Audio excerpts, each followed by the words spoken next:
Respected experts and eminent persons confidently affirmed that Kenyan politics is inherently tribal, and many leaders designed their political parties, policies, and campaigns on the basis of raw political appeals. Leaders also made sure that political discourse revolved around personalities and the private interests of a few privileged individuals, and not the aspirations of the majority.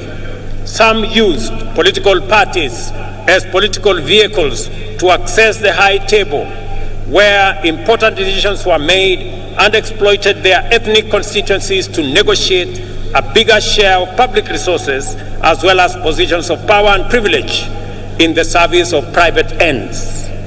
For decades, Kenyans understood that this perverse political culture not only defiled our democracy, but also obstructed the spirit of daring and achievement, arresting our collective progress. The people of Kenya, therefore, yearned for freedom from the tyranny of political personality cults, toxic tribal discourse, and the violence they engendered. They desired a more unifying, cosmopolitan framework of engagement which promoted the expression of their shared aspirations, encouraged inclusive negotiations, and a collective means of pursuing them. In the last general election, the people of Kenya finally broke free. The campaign was conducted purely on the basis of important national issues, foremost of which were economic issues. Not only did Kenyans reject the all-divisive politics of tribe and tribal chiefs, but they also demanded and interrogated well-considered party manifestos with detailed plans for economic transformation.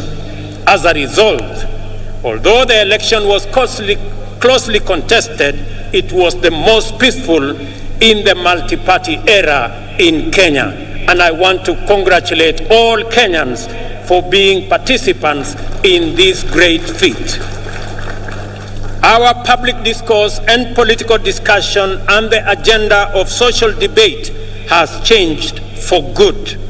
Substantive policy issues continue to define the national conversation well beyond the election. At the moment, there is a robust debate on the finance bill taking place everywhere in this country, in churches, social places, formal and informal workplaces, all media platforms, and busy markets, as well as in urban and rural gatherings. We are truly a trailblazing nation. Many countries struggle in vain to generate a national debate on public financing, taxation, or other policy issues. In Kenya, we have easily sustained intense discourse on the finance bill and the affordable housing policy for weeks now. The debate has remained issue-oriented, and there is no hint of divisive ethnic rhetoric at all. The cost of living is keeping all leaders, including myself, awake, and this is precisely as it should be. Superficially, the intense national debate on housing is not about whether it is a tax or a contribution. The attention sharply focused on the housing contributions is an implicit expression of ownership. People desire better information and stronger assurance regarding the custody, security, investment, and return on their money. That is phenomenal. People are interested. How will their money be? Will it be safe?